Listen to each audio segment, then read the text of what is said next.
कोटा के दोनों नगर निगमों में सभी पार्षदों की घोषणा हो चुकी है और कोटा में इस समय दो नगर निगम हैं, कोटा उत्तर और कोटा दक्षिण।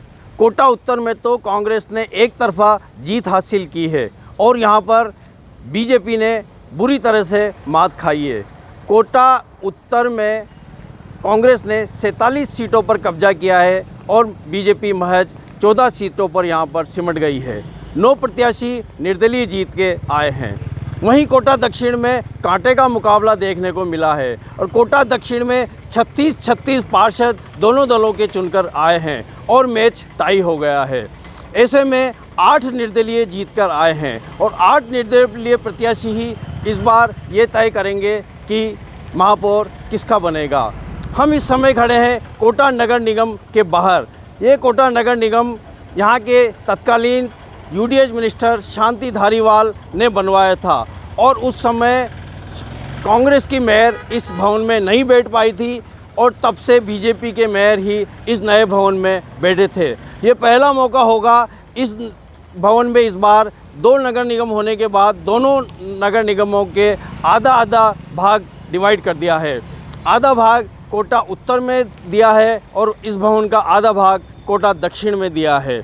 इस बार कोटा उत्तर में तो कांग्रेस के महापौर बनना लगभग तय है और कोटा दक्षिण में कांटे का मुकाबला देखने को मिल रहा है। कोटा दक्षिण में इस बार बीजेपी व कांग्रेस में घमासान छिड़ा हुआ है। दोनों ही दलों के 36 पार्षद चुन के आए हैं। वैसे तो यह कोटा दक्षिण हमेशा से बीजेपी का गढ़ माना जाता है। बीजेपी यहाँ पर जिसको भी खड़ा करती थी वह चुनाव जीत जाता था, ऐसा बीजेपी भी दावा करती है। लेकिन इस बार बीजेपी के इस गढ़ में कांग्रेस ने पूरी तरह से सेंध लगा दी है और कोटा दक्षिण में भी 36 सीटें बराबरी पर लाकर कांग्रेस ने दिखा दिया है कि इस बार कांग्रेस यहाँ पर मेयर बनाने की पूरी कोशिश करेगी। और इस दौड़ के साथ ही कांग्रेस और बीजेपी में मेयर को बनाने के लिए अपने अपने दावे शुरू कर दिए हैं और इसमें 8 निर्दलियों की भूमिका महत्वपूर्ण हो जाती है। 8 में से बीजेपी और कांग्रेस दोनों के पक्ष में भी 4 जो इनके समर्थित हैं, इस विचारधारा के हैं, वह भी 4 प्रत्याशी पार्षद हैं। अब ऐसे में वापस से निर्दलियों में भी टाई होता लग रहा है।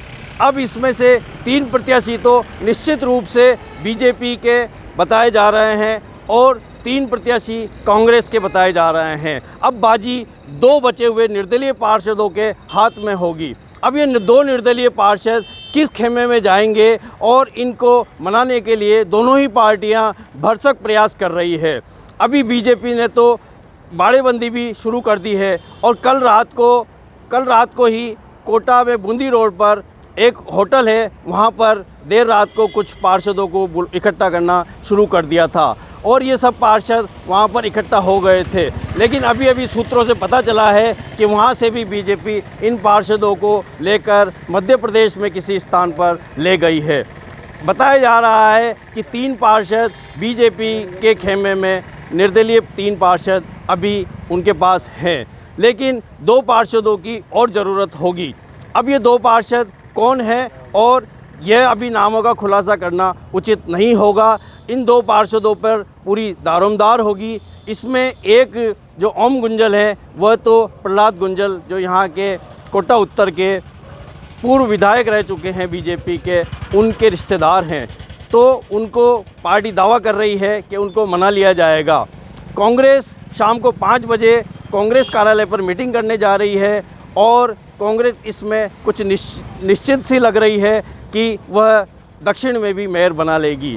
शांति धारीवाल कोटा पहुंच गए हैं और कोटा के प्रभारी मंत्री लालचंद कटारिया व शांति धारीवाल शाम को 5 बजे कांग्रेस कार्यालय पर बैठक में तय करेंगे कि आगे मेयर के कौन कौन उम्मीदवार होने चाहिए।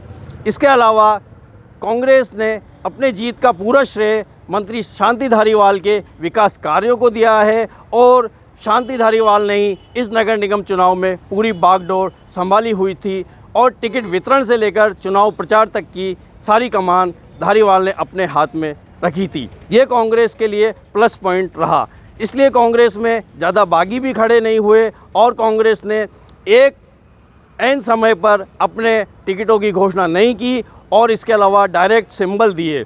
इस वजह से भी उसके बागी कम चुनाव लड़े। वहीं बीजेपी ने पहले से टिकटों की घोषणा कर दी थी, इसलिए बीजेपी के ज़्यादा बागी उतरे। वहीं बीजेपी में गुटबाजी भी देखने को मिली। पार्टी में दूसरे नेता अपने दूसरे प्रत्याशियों का कई वार्डों में विरोध करते नजर आए। कुछ बीजेपी के पुराने नेता, पूर्व विधायकों ने तो बीजेपी पर ही हार का ठीकरा फोड़ा है। उनका कहना था कि वसुंधरा राजे की अनदेखी करी गई है और एक गुट विशेष को फ़ायदा पहुंचाने के लिए जो धारीवाल का झंडा उठाकर चलते थे, ऐसे कार्यकर्ताओं को भी बीजेपी का टिकट दे दिया है। अब आने वाले दिनों में ये देखना होगा कि मेयर किसका बनता है। अभी जो स्थिति चल रही है उससे दक्षिण में कुछ भी कहना अभी जल्दबाजी होगी, क्योंकि दोनों पार्टियां भरसक प्रयास कर रही है। कांग्रेस सत्ता में है, इसलिए वह सत्ताधारी दल के साथ भी कुछ निर्दलीय पार्षदों के जाने की संभावना ज़्यादा रहती है, लेकिन बीजेपी भी उनका एक गढ़ रहा है और वो कोई कोर कसर नहीं छोड़ना चाहती कि वह भी यहाँ दक्षिण में मेयर बनाए। दक्षिण में अगर बीजेपी का मेयर बन जाता है तो बीजेपी की लाज बच सकती है, और अगर कांग्रेस मेयर बनाने में सफल होती है तो बीजेपी का कोटा में सूपड़ा साफ हो जाएगा। कैमरामैन रवि सिंह के साथ संजय वर्मा, राजस्थान तक।